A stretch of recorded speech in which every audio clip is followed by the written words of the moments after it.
Hello' guys, কি খবৰ আপোনালোকৰ? মই আজি আকৌ এটা বাবুৰ সৈতে ভিডিঅ' বনালোঁ।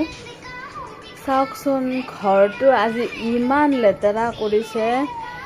এই যে বিচনাৰ দয়াৰ যায়, বিচনা পায় ইয়াৰে দয়াৰ, সেইটো তাৰ বিল্ডিং হয়। সি তাৰে ওপৰত উঠি বা ক'ব। বাদাম আনিছিলোঁ, গোটেই বিচনা এখনতো মই উঠাই দিছোঁৱেই, এইখন আৰু ৰাতি খোৱাৰ কাৰণে পাৰি দিছিল। আৰু বাদামবিলাক আনি এই যে বাকলটো খাই আছে আৰু এনেকৈ পেলাই আছে। চাওকচোন একদম। আৰু এতিয়া ৰাতি 9:30 চাহ খাব, লাল চাহ আৰু বিস্কুট। মানে মই ঘৰ চাওকচোন, আজি গোটেই যিমান দয়াৰত বস্তুবিলাক আছে চব ওলাই পেলাই থৈ দিছোঁ। কিমান চাফা কৰিম? দুবাৰমান উঠাইছে, সেইকাৰণে উঠা নাই। আৰু শুই গ'লে ৰাতি উঠাম।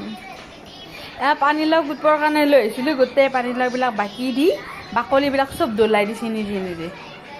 চব এনেকুৱা কৰিছে। আৰু এতিয়া ধুনীয়াকৈ এইবিলাক তলৰবিলাক লেতেৰা কৰি এইবিলাক এতিয়া ওপৰত উঠি কিনে মোবাইল চাই আছে। আৰু অলপমান ইচ্ছা হ'লে আৰু নিজে আৰু নামি আহিব আৰু এনেকুৱা কৰিব। আজিতো এইবিলাকৰ ভিতৰত গোটেই পানী কৰি দিছে একদম। পাকঘৰটো দেখাই আছে, কি ধুনীয়া হৈ আছে একদম, অৱস্থা নাই। এই যে চলিৰ লগত একলাই মানে ভাল অভিজ্ঞতা হৈ গৈছে আৰু।